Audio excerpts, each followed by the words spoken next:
Hello and welcome to my Sonic Adventure 3 Playstyle series. These videos are about trying to bring back the adventure style of Sonic games that have been absent for over 15 years now. I have tasked myself with updating the gameplay of the modern Sonic cast to not only fit more in line with what we were presented with in Adventure, but modernise and evolve that formula to compete with present day expectations. All of the playstyles created for this series must be pure 3D, as one of my issues with modern Sonic is its over-reliance on 2D gameplay. Furthermore, I aim and hope that these videos can stand as an example of how the large cast of Sonic characters are still more than capable of providing an engaging experience and would be a benefit if they return to future games. For today's video, we will be exploring a character with a turbulent past, but a promising future. Be kind now, he is still a little naive.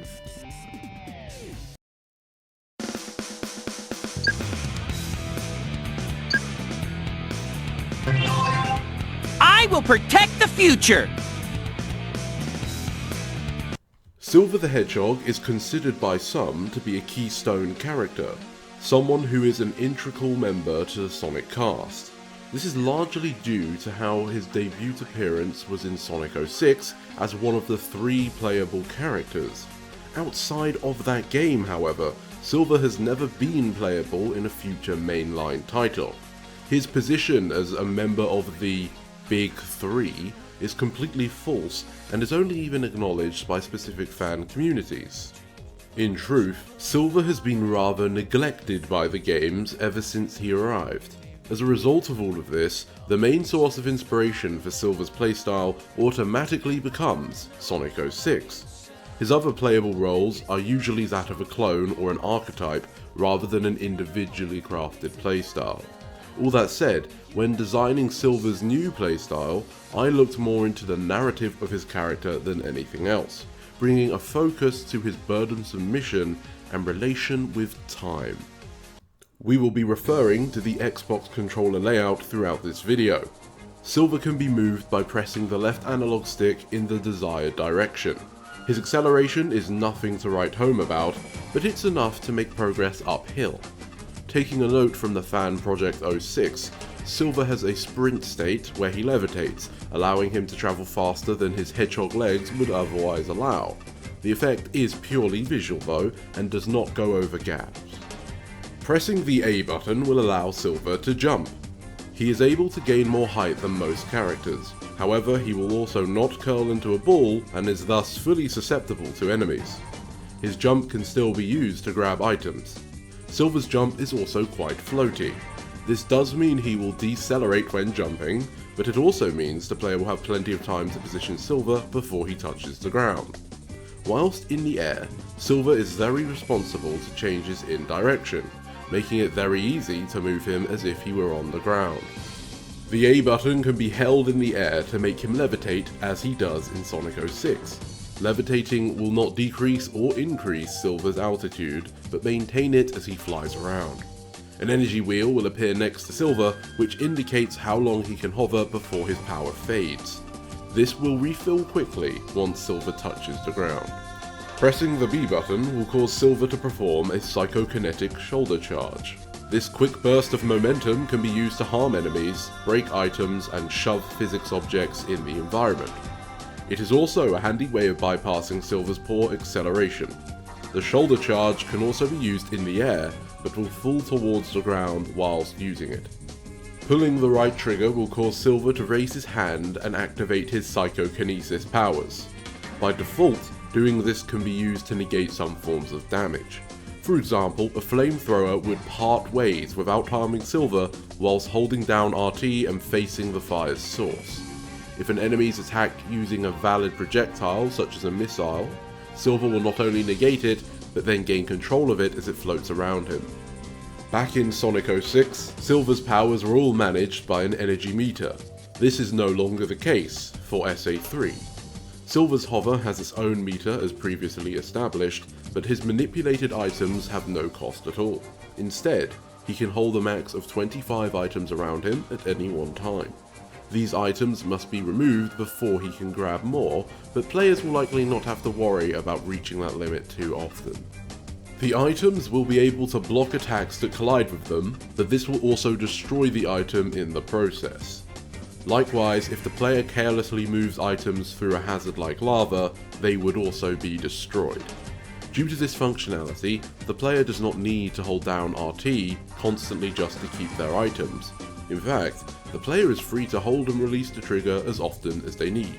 RT can be held whilst near a psychic symbol, much like in 06, to trigger a scripted use of Silver's powers to form a bridge or some other stage effect. If RT is pressed on a large enough object, Silver will raise it into the air like he does in Sonic 06. However, he cannot move it around after doing so. It will instead remain suspended in the air for a few seconds.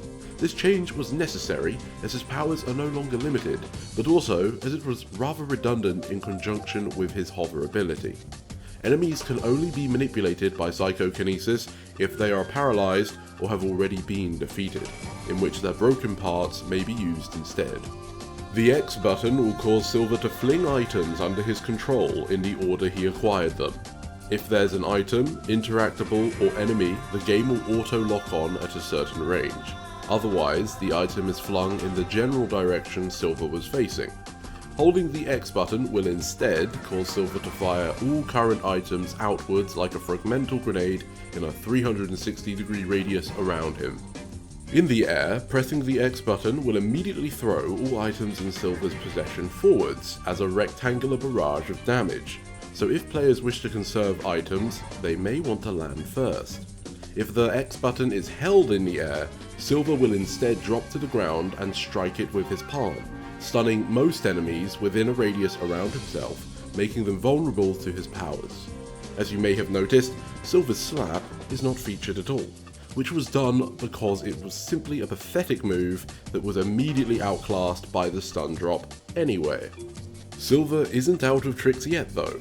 The left trigger can be pulled to activate Silver's powerful psychokinesis powers as a form of a vice grip at a distance.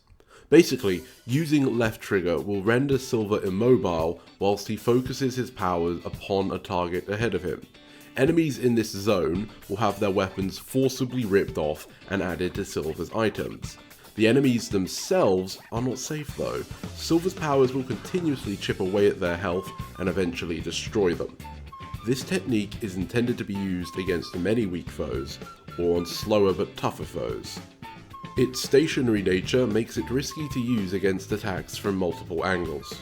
So that is Silver's core moveset. Interesting, I hope. Naturally, he's going to need a place to use his abilities, which is where the stages come in. Usually I don't go over story ideas or such in these videos as the focus is on the gameplay, but when it comes to Silver, I believe having an actual narrative connection is essential for his character and gameplay to actually work. As such, let's imagine that in this theoretical SA3 game, there is some kind of plot thread relating to Silver's future being disturbed by something which travels through time, and that has become a cause for Silver to track down in an attempt to stop it. Vague and simple, but that's all we really need for this video. Under this premise, the goal of Silver's story and missions is to restore peace to the future. His stages will be a lot like Sonic's from Adventure 1, specifically in their relation to their more explorative nature while still having a general sense of forward momentum. The difference comes from the puzzle Silver must solve to complete his stages. And no, I don't mean the boring and tedious puzzles like what he had in 06. For this game, Silver's puzzles are more like riddles that can be solved by using Silver's moveset in creative ways or in the correct order.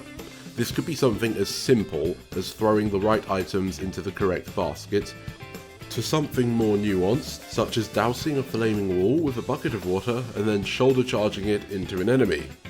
In truth though, there is a bigger system at play with Silver's stages.